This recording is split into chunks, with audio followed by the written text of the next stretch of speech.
My head, oh man. My head is so scrambled after this episode. ACCA 13, episode 9. I feel like this series has been pulling a Usain Bolt on us. Like, was it intentionally staying behind in a race only for it to get to the second half and just blow his way ahead and blow everything else out the water? Because that's exactly what it's done. This episode was fire. Straight fire. Another fantastic outing of ACCA 13, making it worthy of that Madhouse title. Man, this series is getting better and better and better as we head towards the finale, restoring my hope there. It's going to be just as good as we thought it was at first. And I must admit, guys, after this episode, I'm a little bit confused. But that's not exactly a bad thing with this series because, man, did it step its game up once again with another fantastic episode. First and foremost, that reveal. Everything was part of Groslar's plan. Gonna take my time on this one because he is the coup. He is the coup d'etat. What? Are you kidding me? I mean, he started the rumor about Jean being the person that was behind the coup. He staged the sympathizers. He was giving Crow false information so he can follow up on it and make it all look real. And it's all been for the sake of stopping Prince Swan from getting to the throne and taking over and basically wiping out ACCA 13. Man, I mean, we knew that Grosler was behind this. I just didn't expect it to be so blatant and so in your face. But wait a minute, is that really it? No, I expected this to be a little bit more sinister, and it is. And the reason for that is because I didn't expect the coup to actually be a swerve to get John or Jean to the throne, to stop Prince Swan, and the coup itself to actually be staged by ACCA 13 and the 5 officers. But wait, it gets better. It gets better, folks, because Groslar is setting all this up, but Groslar is still working for someone. And that person that he's working for is Lilium. Lilium? What? Get the fuck out of here. You gotta be kidding me. Out of all people, I did not expect him to be the evil mastermind behind everything that's going on. So Lilium is actually pulling the strings on this damn thing, making Groslar do all this. So in a sense, this is making a staged coup a real coup, being orchestrated by somebody that we didn't expect. And this still doesn't stop the things that are still going on. The ball is still rolling on that because the web of deception is growing bigger and bigger, and it's beginning to get a little bit hard to see who is actually the spider that's spinning the web, because you still have the first princess, who is Princess Swan's aunt, webbing her own web, planning to have Lada assassinated because the oldest family is a big obstacle to her rule. Remember, she married into the family, so if the king dies, then her family gets more power. So of course she's gonna send some goons to try to assassinate Lada in this episode. And then you got Prince Swan. Prince Swan is actually reporting the things that she's saying back to the Privy Council.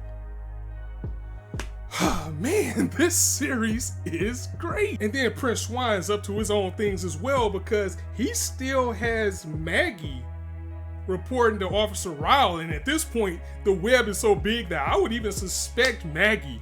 But at this point, he is still on the good side of things right now. He is having Ryle follow Lada, or stalk Lada, protect Lada, because when the people from the royal family were out there following Lada to try to possibly assassinate her, he was there to try to help her escape, and he did get caught, and they revealed everything that was going on to Lada. She now knows that she is of royal blood, but thankfully Jean's boss was there to pull them out. He saw something was wrong, and Jean asked him to look after Lada, so he saw them get in the car together, and he was like, wait a minute, why are royal guards here right now without being noticed?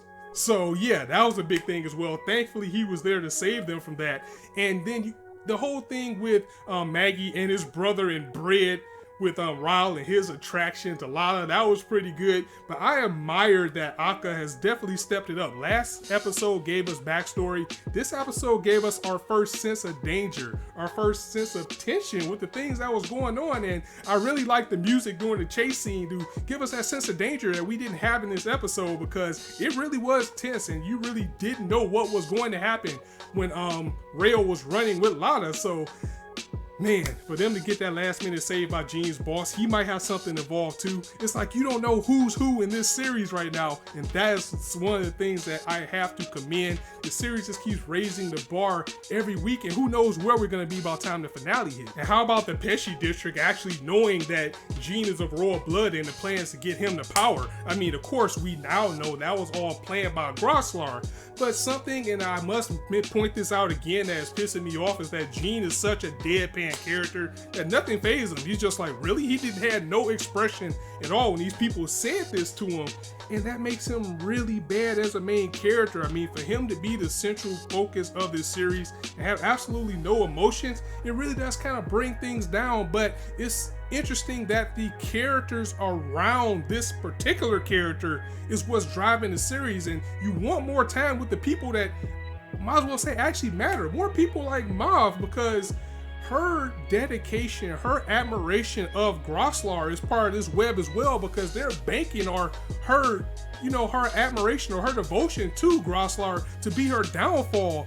And it just leaves you wondering, what is Ilium's plan in this? I mean, as far as a Ben, I don't think that Grosslar is a Ben anymore. I still think he's related, and I still think in some shape he is reporting to a Ben.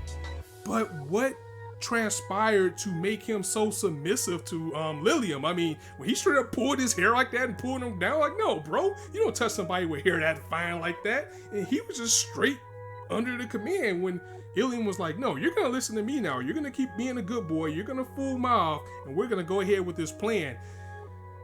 Something sinister cooking up. Somebody's probably working with somebody somewhere. Somebody might be trying to take somebody out somewhere, and we all can't figure it out. And that is the fun of ACCA 13. This was a fantastic episode, people. I would say that once again. And it's bringing more questions that we got answers. And I don't think this is the end. I think it still has some more tricks up his sleeve. So we'll just have to see where it goes from there. So Ilium must have something really big on Grosslar for him to be so submissive. And if you think about it, Grosslar is in the worst position of everyone right now. Because if this all goes to shit, he's probably going to be a person to take the downfall for it. So you got that going.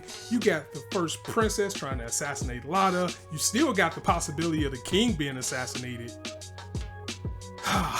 And we still got 3 episodes to go, so my expectations have shot up out the roof for this series. ACCA 13, I gotta clap it up for this episode. Once again, guys, I'm gonna go ahead and end it here. Let me know what you thought of this episode in the comments below. Let me know your thoughts. Let me know your theories. If you like this video, go ahead and drop it a like. If you want to hear more, go ahead and hit that subscribe button. There's not a shortage of content for you to indulge on this channel. And as I always say, you guys can be anywhere on YouTube right now. You chose to listen to me. I really appreciate that, so thanks for stopping by. On that note, it's your boy Scott signing out. Completely mind blown by this series and glad I stuck with it. See you soon.